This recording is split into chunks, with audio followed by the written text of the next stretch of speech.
Hi everyone, it's Michelle from Country Morning Creations.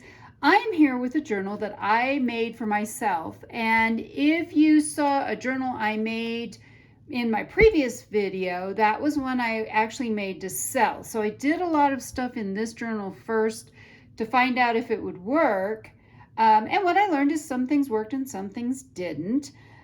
So this one I made for myself, and it's very snarky on the inside. You'll find that out. What I've done is I've covered it with this gorgeous it's a linen, but it's made to be very grungy, so you can see it's got slubs in it and things like that.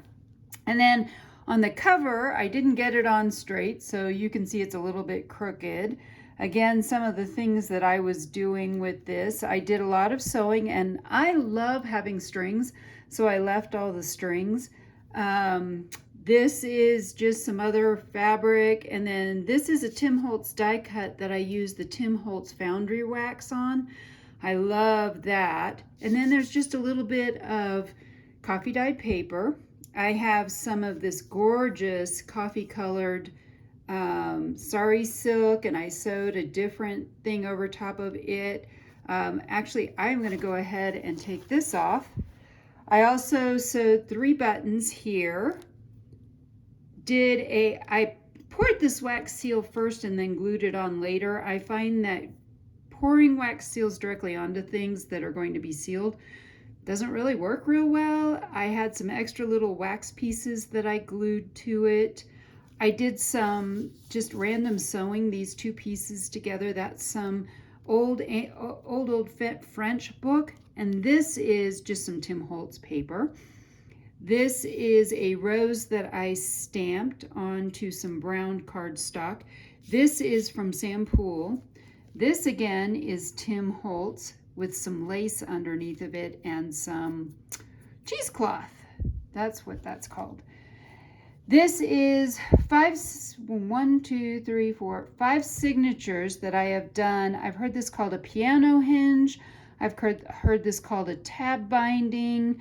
I've heard it called a couple of different things. I wanted to try it. What I learned is for how full I make my journals, a tab binding needs a lot more space between the different signatures. So if I ever do this again for an actual journal, I need to put a lot more space between the different ones. Also, what I found is if you want the first 3 and the last 3 tabs to be part of the cover, it has to be an even number of signatures. It won't work with an odd number of signatures. So these 2 tabs are what are holding the book to the back binding. These 3 hold it to the front binding. Inside, I just did a mixture of eclectic things. This is some Tim Holtz. This is Tim Holtz. One of the things I learned, this is cardstock, and frequently I will cover my signatures with cardstock. However, what I learned is that for this application where there's just a little bit on the end, it really needs to be a lighter weight paper because it's very difficult. You can see the signature does not want to open. It really wants to stay closed. So that was a challenge. This is some dyed paper or dyed lace that I got from my friend Isa, and I will link her stuff below. Oh, I know what that is. You're going to see more of this later. I got something on there because I was doing this in the book in the signatures. So it is really hard to get a signature to open, but I did a lot of crackle paste. So every signature has a piece of paper with some crackle paste. This is some vintage paper from a book. This, I don't even know what happened. This is some coffee dyed paper. I think there was something left on where I was drying it and it transferred, but I thought that was pretty cool. So I have some of this paper. This is some yarn that was just given to me, and I had that, so I sewed that on some flips. This is all vintage, so I tried to use all vintage papers or unique papers. This is a Japanese paper, and I can't remember what it's called. And so I have that in here. Center of the signature, I believe each signature has 8. I was going to put beads on this one, never got around to it, so that may be something I will do later. I did multiple cards and tags for this book. They all have some of the Tim Holtz snarky things. Common sense is so rare these days it should be classified as a superpower. Truth, just some truth right there. I agree. And so more of this cool paper. This is, again, vintage ledger paper that I had. I decorated this page. So one of my goals will be that as I have this, I will do some more journaling and things. So this is a Tim Holtz die cut with some of the dark sari silk. This it also is Tim Holtz. I've left it loose though, so it could be lifted up, and I think these are by Prima, 2 small flowers.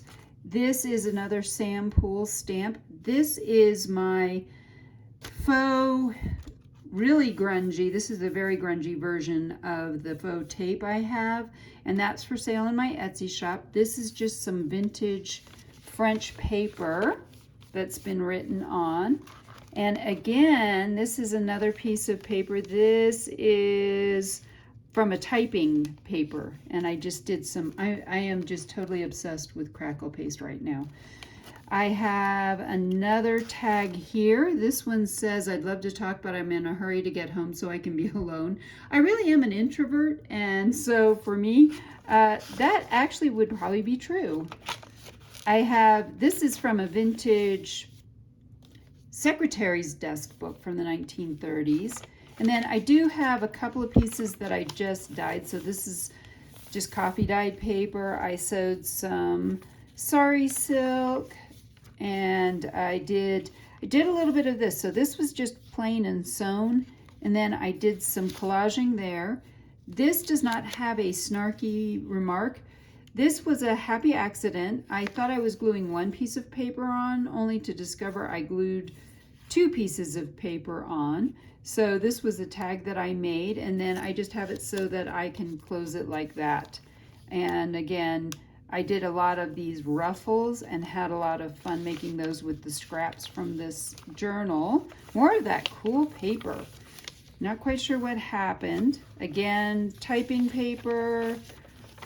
And then the next signature has more. This is some vintage paper from another book. Coffee dyed. What is that? Tracing paper.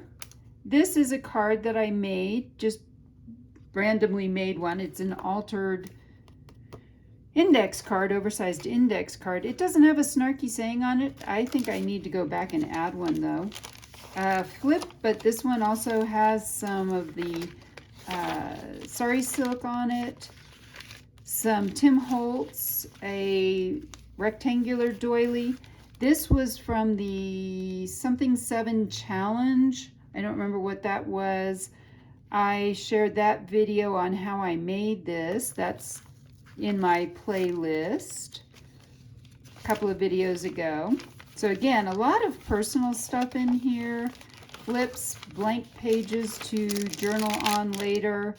This is another page that I decorated. So I added the crackle paste and then went back and added this paper ruffle and a beautiful wax seal that I made. I'm really into wax seals these days as well. And this is actually an alphabet book that I have that has all kinds of fonts in it. And it's a 1920s, I want to say. It's got some very cool Art Deco stuff. An Edith Holden page. Another card. This one says, the fact that I have more clothes to sleep in than I do to go out in says a lot about me as a person. My son, who is an English major, said that needs more commas. I agree. I think it needs a few commas. A brown paper bag that I haven't even opened up yet. This is a reproduction Sears Roebuck catalog. So it's a reproduction from the 70s of a reproduction of an original catalog that was done in the earlier late 1900s. So more of that crackle paste.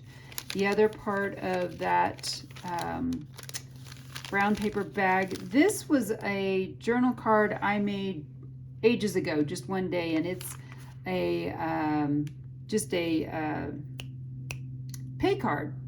And it says, "It's a beautiful day to leave me alone," with another flap with some lace. And then on this one, this is, I want to say this is some kind of a specialty paper, but I can't remember what it is. This is something from Paper Harbor Co. I love Susie's stuff. This is another one. So I had made this piece up and didn't have any way to use it, but I decided to go ahead and glue it to one of the cards. And then this one says, "I didn't see anyone today, so I'm wearing this again tomorrow." Some days yep, I confess I do that. More of the crackle paste and more of the sari silk. This was just some coffee dyed ledger paper that I had. And I hand tore edges. So this is more of a traveler's notebook size. So it's more that 4 1/4 by 8 1/2 mostly, but there's other pages that are longer and wider and things like that. Again, another thing, this is from an arithmetic book.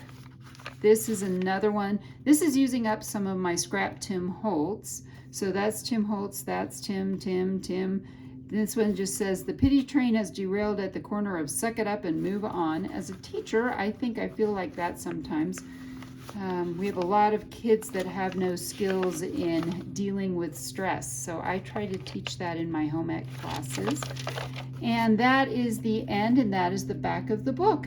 And again, more Tim Holtz and just a plain back. And I will continue to have fun decorating this. If you want to see more of what I do with this, follow me over on Etsy. Not on Etsy, excuse me. Follow me over on Instagram, where I post pictures of a lot of the work that I do. I hope I've inspired you to be creative today.